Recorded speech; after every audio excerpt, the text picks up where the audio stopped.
Welcome back to the Triple Option here on 365 Sports.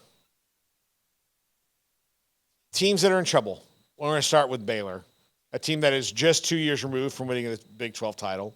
They're on a 6-game skid, and they really did defensively play their butts off the other day. Really did against Utah. You saw a lot better effort than you did against Texas State. But the thing is that at the end of the day, it comes out with another loss. And this is a team that's on a skid. They welcome in Long Island this week, but get-right games often are only fleeting and temporary.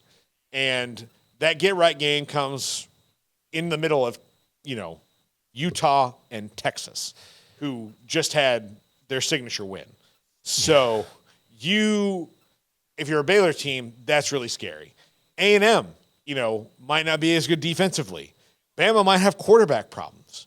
There are some things you look around and go, okay, and look, we're only 2 weeks in, but it is interesting. Look, Nebraska is 0-2, and I don't think anybody thought that they were going to be any more than I thought they might be 1-1 after this. Yeah, I didn't know what Colorado was going to be, and then after last week, I didn't expect them to beat Colorado at all. So yeah. But Nebraska's got to reassess who they are, and may not be without Jeff Sims, and have to figure out who the quarterback is between two other guys that are transfers. So, well, that poor kid's got some turnover issues. Joel Klatt was doing a deep dive into why does this kid have such a hard time? Like it was mental. That's beside the point. I think teams that are in trouble relative to their expectations. Mm-hmm. Obviously, we're really close to it. I don't know that anybody could make an argument that Baylor is in worse trouble than anyone. I mean, relative to expectations, maybe Bama. Maybe the sky's falling in Tuscaloosa. Well, I just think, look, they've got to figure out their quarterback situation because Jalen Milroe, just in his first competition against a good team, looked overmatched and like he maybe is not the guy. The Baylor game, Baylor's current predicament, I have no idea what is actually wrong. We don't know what is actually wrong other than they're on the wrong end of the scoreboard the last 6 games. You can blame all of them are different. Yes. It's not the same thing every single time. Right. The Texas State loss and the Utah loss were dramatically different. Even your defense playing better, though I think they will be fine defensively regardless of opponent. Even your defense playing better came without Cam Rising playing. So we might have a whole different assessment if Cam Rising was playing. But it's lethargic at the stadium. It's dull offensively. It's in contrast to some of the really energetic and exciting things going on in other programs.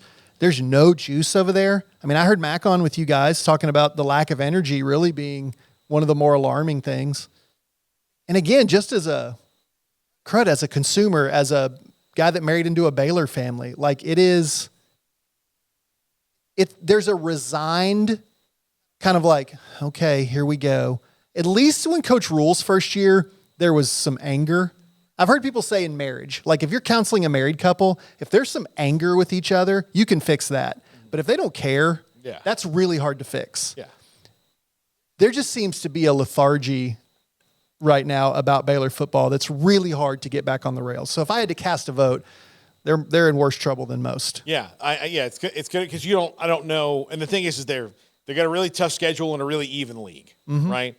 So they got to play Cincinnati. And that would have been one of the ones where everybody's like, they'll probably get Cincinnati. Yeah. Cincinnati just beat Pitt. Look pretty darn good doing it. Yeah. Emory Jones, Scott Satterfield and Emory Jones might be that match that Emory Jones has been looking for all this time. And, I thought when Dan Mullen couldn't get the most out of him, and he was very much a Dan Mullen type quarterback. Of course, that was a bigger issue than just quarterback when Dan Mullen was at Florida. But Dan Mullen didn't, and then he went to Arizona State, which was an unmitigated disaster last year. So maybe you don't put that on Emory Jones. So the kid's been through a lot. Now he's good. Okay. They're on Baylor's schedule. Texas is still on the schedule. UCF in the first Big 12 home game on the schedule in 3 weeks. By the way, I'll be there that week. The 28th and 29th, we'll be doing shows. At a personal from trip Orlando. or a No, we'll be there doing business trip? shows. Okay. Yeah. Jack and I are going. Jack couldn't be more excited. He's going to go to Harry Potter World.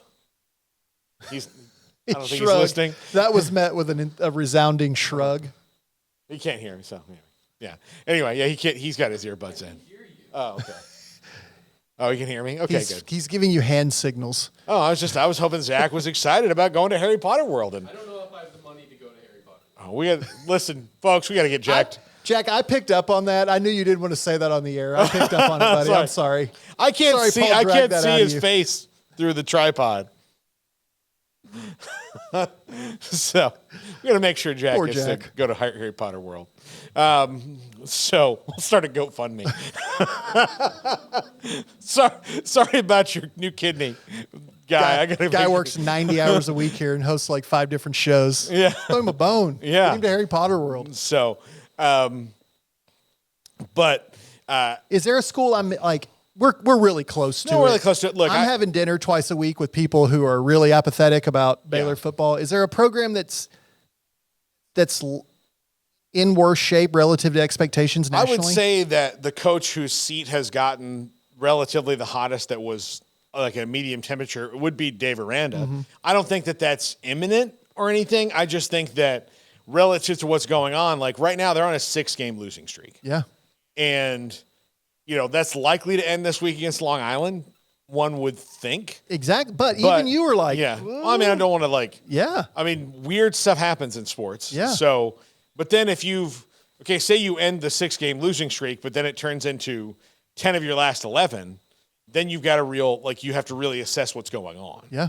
And I don't know. I mean, I would say, and because there's a lot of big programs that make changes already. Like, Matt Rule's 0-2. He's not in the hot seat. Hugh Freeze barely beat Cal. He's just there. He just got there. So, a lot of the places I wouldn't say are, hot seat. Arizona State just, changed their head coach. Yeah. Texas looks like they're doing well. So, anybody's there. Jimbo Fisher's seat is going to remain at a differentiating temperature of hot and warm, right, depending on what they're doing and how much they decide they're going to tolerate versus money they're going to pay him to not coach there. I think Billy Napier's seat is going to be pretty warm. Sure. At Florida. But again, he's in year 2 and hasn't done a good, Dave Aranda's own success is hurting him right now in that, everybody knows that they can do it. Mm-hmm. But, there's a lot of issues going at Baylor, some of which are not inside Dave Aranda's control. Right. Or that he did not react, that they did not as a program react to well. I think we talked about it last week, the transfer portal, they did not grab hold of that as fast as everybody else did. Yeah. And now they are, but the problem is throw NIL on the top of that. And so schools that are for example, SMU, just dusted off their old 1984 playbook and was Boy, did they. here's what you do. Here's how we're going to give people money, and now nobody's going to say anything about it, And then Baylor was just like, okay, well, let's start out. They're starting from the ground up is where, A&M had to look, here's the thing. Many schools had, I could say dormant, but many schools were doing a lot of this anyway. Yeah. And now they're just like, oh, you mean I don't have to hide it, tell somebody to meet me at a Denny's at 3 a.m. and, come alone. To be delusional. Yeah. Everybody was doing this stuff. Yeah. You're gonna go to Avis Rent-A-Car. You will ask them for the only Toyota Camry they have. In the trunk of that Toyota Camry is a bag. That bag has a key to a locker. That locker is at a bus station 3 miles from the. You sound like Dwight Schrute. Yeah, exactly. That's how it goes. By the way, have you guys on your afternoon show? Sorry, we out of time. No, I'm just. Have you guys ever had Ross Dellinger on with Yahoo? Oh, all the time. Okay. His article he just wrote about SMU's entry into the ACC was awesome. Yeah, I highly excellent. recommend. Yeah, very good. Yeah, Ross is great. We have him on all the time. It was really well done. Yeah, we have him on all the time. So I just think with Baylor, again, speaking purely as a consumer, because candidly, I don't know what the expectation is of the guy in this chair if I'm supposed to be objective, but I have friends over there that I really want them to do well, right? But I can also objectively look at it and say, This thing's going fast in an ugly direction. And then you scan the college football landscape. I mean, geez, even Oregon State, Washington, like these electric, energetic programs.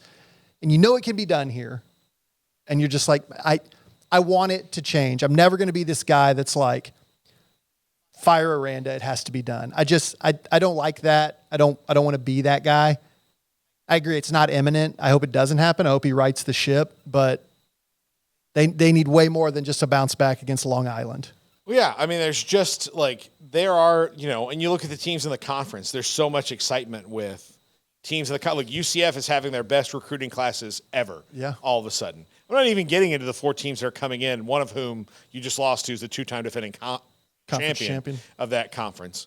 So there's exciting things going on all over Texas Tech has this big NIL energy going on there in Lubbock right now. TCU is coming off a championship appearance. Mm-hmm. Kansas State, there's energy around that program. So outside of Iowa State's more moribund right now, but that has maybe more to do with some stuff that went on off the field, sure. Right? So because other players lost a bunch of money betting on themselves. Well, you think it's not even a bunch. Like that's what really makes it sting is like, you see this like underage gambling scandal in Iowa, and both teams have had to kick guys off the team, and they've had all these guys plead guilty, and then you're like, well, how much money did you bet? They're like $722. You're like, okay. So it's like Dr. Evil wanting $1 million. Yeah, like, no, it is like so. And look, they broke the rules.